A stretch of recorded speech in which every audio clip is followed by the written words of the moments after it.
Okay, I've been asked about my homemade bread. So this is the recipe for my homemade whole wheat bread. I put in 6 cups of warm water. I'm going to add half a cup of honey. As you can see, I'm being super precise with this. More or less sweet is not going to make a huge difference. Just do it whatever your family likes. Then I'm going to add 2 tablespoons of lecithin. Now you can use oil instead of lecithin. It just makes it a little bit healthier if you're using lecithin. This happens to be sunflower lecithin that I'm using. There are other lecithins, most soy-based though, so I prefer to use the sunflower lecithin, and you can get that at any health food store. Then I'm going to put in 2 tablespoons of yeast. Now, depending on how hot your water is, you could do this earlier or do it a little later. You don't want your water too hot or it will kill the yeast. So just warm is good. Mine was a little bit hot, so I put in my other ingredients first. Then the next thing I'm going to add is my flour.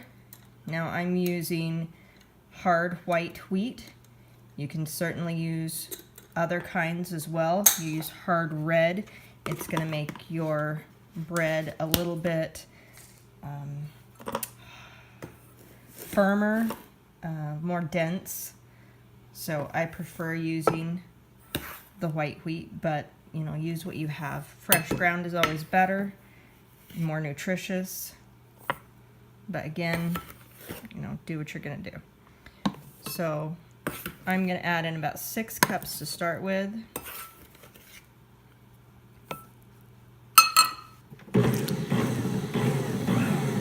And mix this up. Now again, as you can see, I'm being super precise with my measuring here. Yeah, not at all. I'm going to go by looks, not by the amount of flour I put in.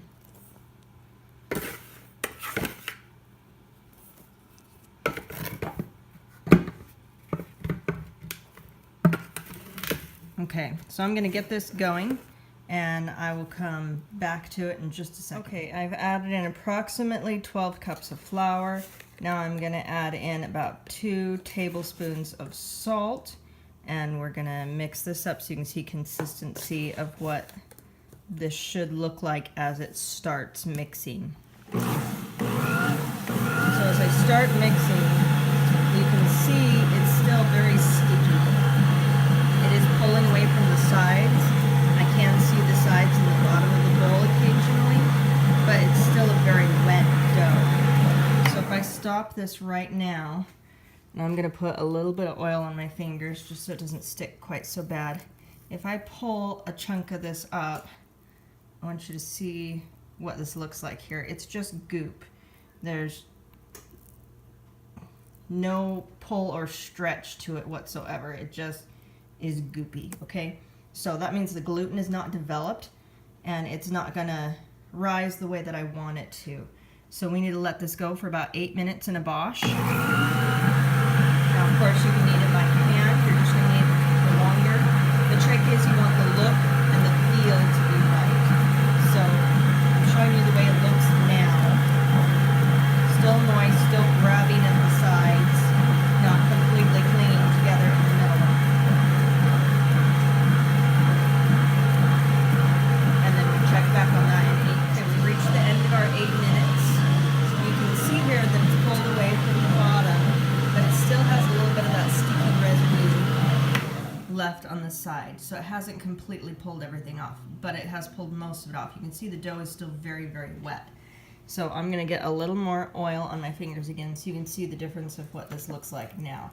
So again, very wet, but look at it this time as I go to stretch it. Now it has stretch to it, and that's what you want, is you want to be able to stretch it out and have those little membranes in between where it's really grabbing onto itself and it's very stretchy instead of gooey. But it should still be really soft. You should be able to see through it, but have it still be grabbing like that. That's what you want. But this is still a very wet dough. I can grab it and mold it but it's not a hard ball. You don't want that because then your loaf of bread is going to end up very, very heavy. We've all had those rock loaves of bread. That's not what we want here. We want it to be nice and light.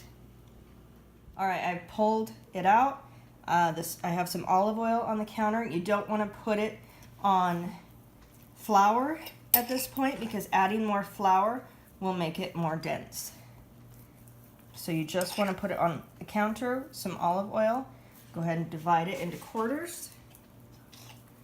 And then we're going to barely knead it and put it into the pans.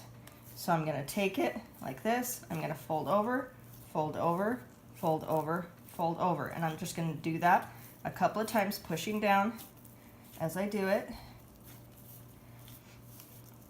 until it starts to knead into a nice loaf. Once I feel like I have a nice loaf, I'm going to turn it over. I'm going to drop it on the counter a couple times and kind of pat it to make sure I'm getting the shape I want.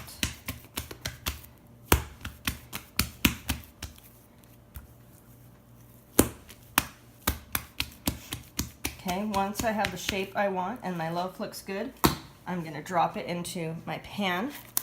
I'm going to take it and I'm going to shake it around, bang it a few times, let it settle,